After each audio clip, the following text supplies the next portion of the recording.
Of all the songs I've ever written, that is probably the most personal to me because it is my story, and it's not just a story in the past because I keep trying to have my own one-woman play. I keep trying to take it back. I keep trying to think, okay, I got this now. And that stability and that security that those two readings talked about lulls us into a sense of, okay, everything's okay right now, so please let it just stay that way. And not only does that keep us stuck, but life doesn't work that way. You couldn't if you wanted to. You can't if you want to. And we are able to twist ourselves into all kinds of different shapes to try to hold on to something that was meant to change, was never meant to stay the same. This moment was never meant to be the same as this moment. And the next and the next and the next. It was always meant to be its own thing, and it always will be its own thing, and everything else is an illusion. But we love our illusions so much. When I first decided to go to seminary, I had a question for myself, or I had an answer for myself. Actually, I was always sure from the beginning that what I wanted was for my ministry to be above all practical. I didn't want to get stuck in head spaces or in ritual or in, not that those things aren't good in and of themselves at times, but I wanted to be able to say, here's how you take it and put it to use in the world so that your life gets better. And sometimes I'm teaching you from my mastery, from something I have learned and have ingrained in me, and sometimes I am teaching from my growing edge, and sometimes it's both. And right now, it's both.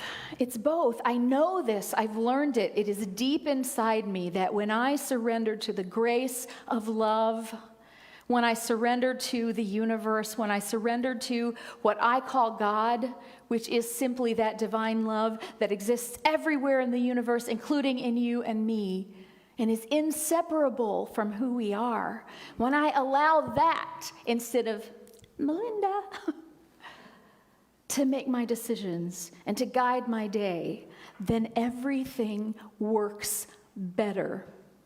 Just because I'm not spinning my wheels into illusion. I'm not pretending that things are other than they are.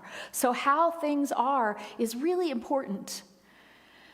And that is one of the ways that I came to my practical spirituality was after many, many years of practicing the 12 steps. I also practiced unity. I also practiced a lot of Buddhism practices. I also practiced with science of mind. I practiced with a lot of different things. But the one thing that seemed to hold all of those together was the 12 steps. So every year or two, I like to do another series on the 12 steps. And the first one, and this is the 12, for those of you who might not know, this is the 12 steps of Alcoholics Anonymous, which was the original 12-step program. And it was for people who realized that they could not control alcohol, that they needed to call on a higher power from their little selves. And from there, it has skyrocketed, starting from the first alcoholic who started the program and engaged in a spiritual way of life, and everything changed and got better. And his wife, who didn't drink, got more and more angry and resentful, and realized one day, when she threw a shoe at his head, that, perhaps living a spiritual way of life might help me be a happier person also. And that was the beginning of Al-Anon, and then there have been many, countless programs for people who are ready to surrender their illusion and allow something higher than themselves to come in and guide and take place and allow ourselves to practice what that means. So the first step is we admitted we were powerless over alcohol, that our lives had become unmanageable. I say the first step is, what are you powerless over? Nicotine. There you go, nicotine. Make a list. Make a list. I'm powerless over wanting to control the people around me so that I can be happy. If they would just, if he would just, and y'all know who I'm talking about, if he would just,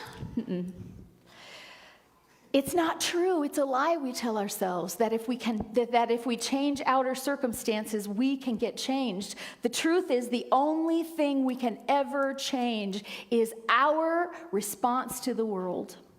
Our thinking, our behavior is all we ever have control over. And fixing someone else will never, ever, ever, ever, ever fix you. I'm going to say that again. Fixing someone else will never, ever, ever, ever, ever, ever, ever, ever fix me. It won't. Believe me, no one has tried harder than I have. So these words, we admitted, in themselves are so powerful because starting from number one, we, it means it's already happened, admitted, it's in the past tense. Not just one person, we. There's a power that says other people have done it and I can do it too, and I don't do it alone. There's a we from the very beginning. And admitted simply means to acknowledge what's true. How hard is that? You just acknowledge what's true. I don't want to admit to anything. I want to acknowledge what is true and get a clear picture of what that is. Otherwise, I am floating on the river of denial with Cleopatra. Yeah, denial. So we admitted we were powerless. Ew, I don't like to not have power. Do you like to not have power? That is where 12-step and new thought have sometimes come into conflict, which makes no sense to me whatsoever, except when the new thought people are trying to be too literal. So I am powerless of myself. Jesus said it over and over again. I of myself can do nothing. It is the Father within that does the works. By my little lonesome ego, self, and human body, I ain't got power. But through the power that animates me, through the power of life, through the power of grace, through the power of love, through the power of understanding, which is all my higher power, not little old ego me, but my higher power, through the power of my higher self, okay? If God is everywhere, God's in me, and that is the God I have the access to, right? The one that's in me. I am powerless without that, but with that, I have all power. It says that in one of the pieces of literature in the 12 steps is that don't be discouraged because there is one who has all power. May you find that one now. Get to the one that has all the power, not the tantrum-throwing toddler that is often our ego. But I don't want it to be that way. That's not the way it's supposed to be. Whew, that word supposed to be is so hard. They weren't supposed to do that. Well, they did it, so they probably were supposed to do it. Now what are you going to do? Are you going to throw a fit? Are you going to allow what they did to control your day or your life or your feelings about yourself or your feelings about what you can do in the world? Or are you going to say, okay, they did that. I acknowledge that truth. I admit that I am powerless over those other people. What do I have power over? Just me. The rest of that first step is that our lives had become unmanageable. And that is a really, really cool thing to have. That last phrase is important because when we want to say, I have power, I have power, I have power, if we're willing to look at how our lives work when we try to do things that we don't actually have the power to do, like make our husbands act a certain way, make our children act a certain way, make the United States government act a certain way, make the court system act a certain way, make our neighbors not mow the lawn on Sunday morning at 7 o'clock, think of all the things that you wish, make that light not turn red just as you get to it, because the guy from the last red light didn't get into traffic fast enough, and he made it through and you didn't. Oh! I know y'all don't experience any of that. Do you want to live like that? Is that where you want to put your energy? Because you do have energy. Do you want to put your energy into that? Or do you want to put your energy into, because when you do that, your life is unmanageable. It is clear to me when I'm in my own car, all alone, cussing, something's unmanageable about my life. Or I wouldn't be, right? Here's just me and God. We're the only ones in the car. And yet I'm ignoring God and just cursing, perhaps. Not that I really do that. Yeah, I do. No. So we are powerless. Of myself, I can do nothing. I'm powerless over whatever. For years in my life, it was my boyfriend. If I could just make him do right, then I could feel loved. And if I was loved, then I would have confidence. And if I had confidence, then I would do all these things. And it really was all his fault. You ever had a relationship like that? Or my dad, who was an alcoholic. If he would just stop drinking, our whole family would get so much better. Do I know that for sure? No, I don't know that for sure. Because it didn't happen. And even if it is possible that had he stopped drinking earlier in his life, our family would have been much better. Obviously, that wasn't what was supposed to take place. Instead, my growth as a human being that led me to right where I am right now happened, and I am grateful for that. I am grateful in every moment for that. And at this point in my life, I don't hold a grudge against my dad. I have and gratitude for him going through the pain that he went through, because that was so painful for him. Yes, it caused me pain too, and I was a child. That was hard. But he went through that pain, and I got the growth from it. He got some, but I got a lot more. I got a lot more growth from it. I had a lot more life left to live that I could get the good of what I was able to overcome from childhood. Our lives, only ours, are unmanageable. That means uncontrollable, right? Uncontrollable. We can't even manage, I don't know, sometimes I can't even manage my own, a meal, much less my whole life. So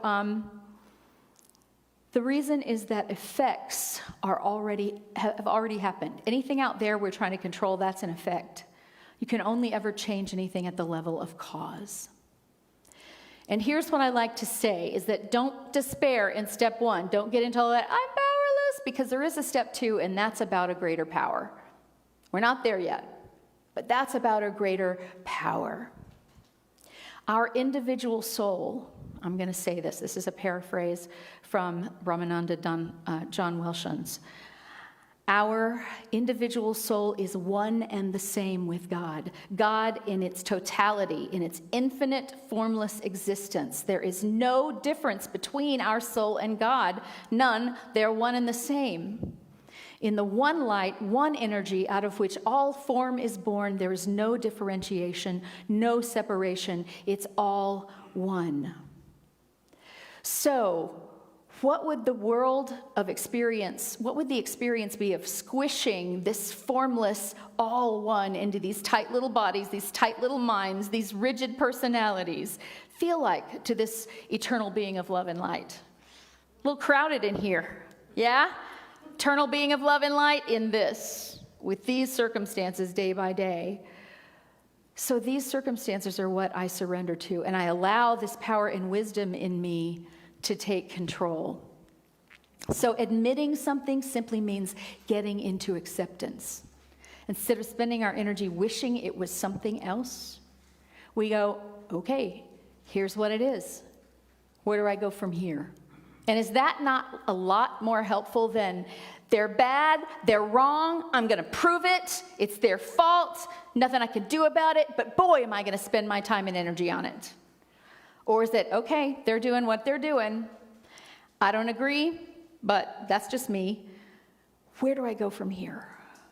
What do I do now? So to get good directions, here's the deal. I've said this many times before. To me, it's one of the most profound statements in the universe. If you're asking for directions, you have to know where you're starting from. Because those little mall maps that say you are here, and if you take this turn and this turn and this turn and this turn, you'll get it to Dillard's, right? What if the you are here was wrong? And you followed that set of instructions. Wait, forward, right, left, right, forward, on the right. But if you're over here, you're never going to get there. You're going to end up more and more and more confused. So surrendering is simply saying, this is where I am. This is what's happened. This is the condition of the world around me. It is changeable, but not by my human ego. It's not changeable by that.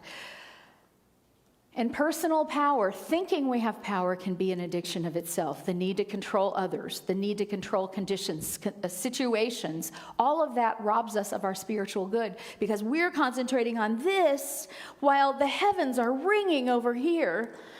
But if we're like, no, I'm going to make him do this. I always like to say, don't get so focused on not missing the bus to Galveston that you miss the plane to Hawaii. Right? Nope, I know what my good is. I know what it is, and I'm going to get it. Oh. Only to realize that there is much more good that you have not thought of yet because your ego self cannot think of it. Your mind cannot think of it, but God mind has it for you all the time. Sometimes we can be so much in ourselves, think so much of ourselves, be so much into our own personal problems that there's simply not room for anything else.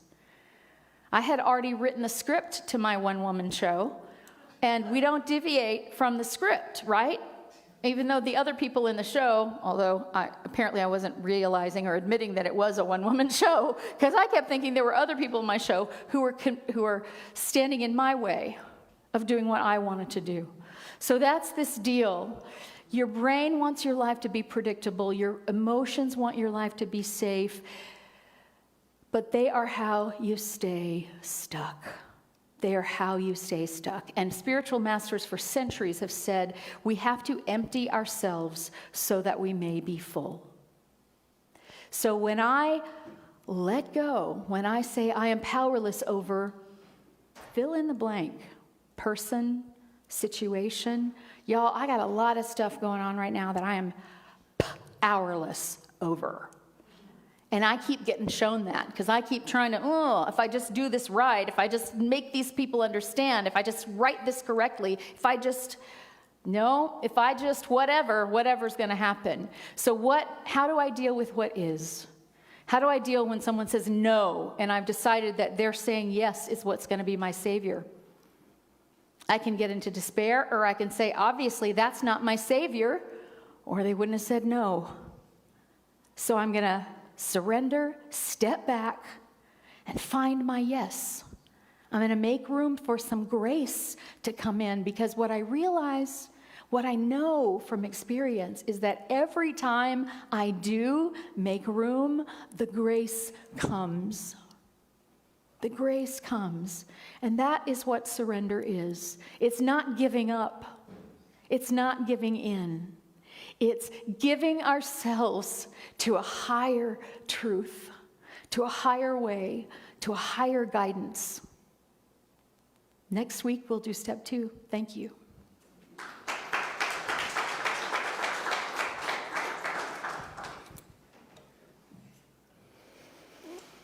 So let's just surrender into meditation. Take a deep breath.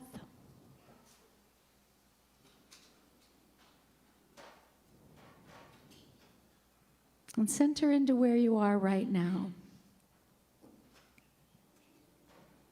All those thoughts that say, I need to, I should have, I could, I didn't.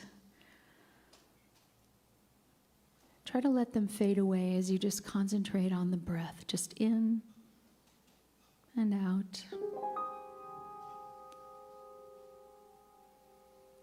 In and out.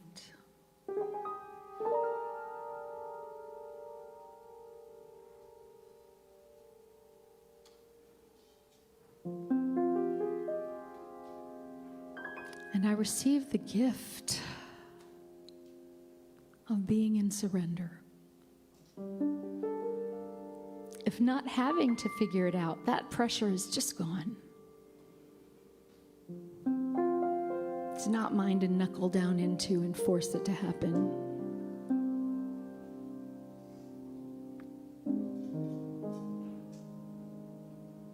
And I trust that my good will find me. And nothing that is meant to be mine can ever be kept from me unless I block it. So I don't worry about what anyone else is doing.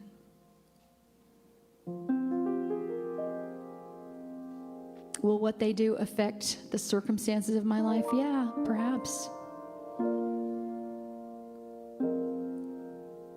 But will I allow it to affect me?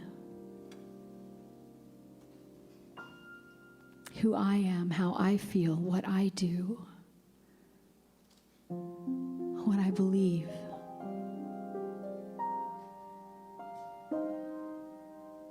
This breath present with me right now is my way of saying, no, I release.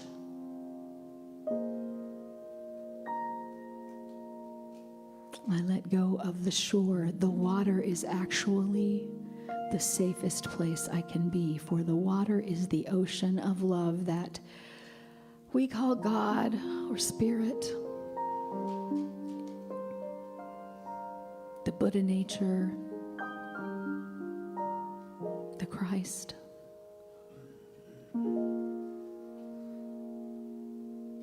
Nature,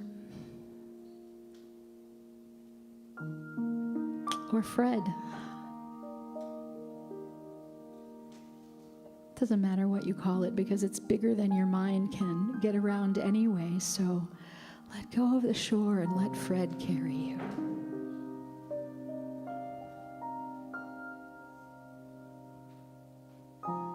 My safety does not come from the walls that I build with my ego.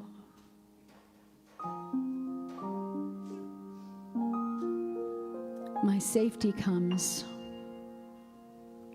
when I let go of all the walls and realize I can never be contained by something so small. I am that. I am love. I am the Buddha nature. I am the Christ. I am pure love. Not my ego, but that part of me that can stand back and watch what it is my ego is doing. Not the tantrum thrower, but the one watching myself throw the tantrum. That's the place. That's the place where it's safe.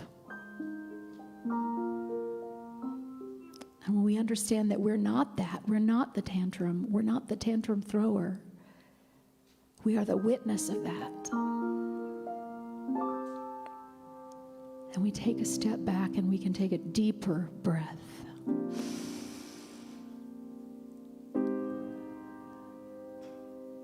As you breathe in now, just say to yourself, I am safe.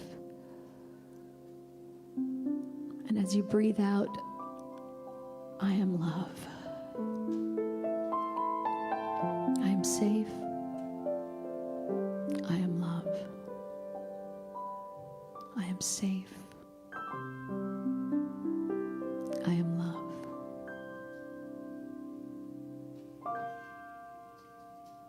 My only safety is in the love that I am, and that love is available to me and for me every single moment, because it is part of me. It is the truth of me.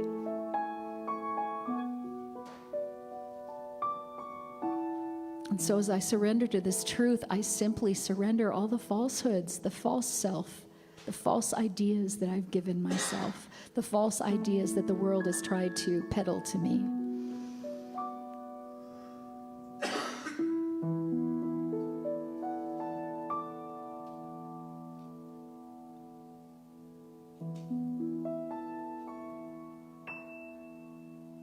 I know who I am.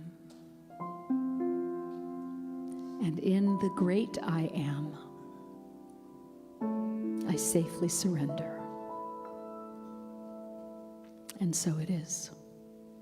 Amen.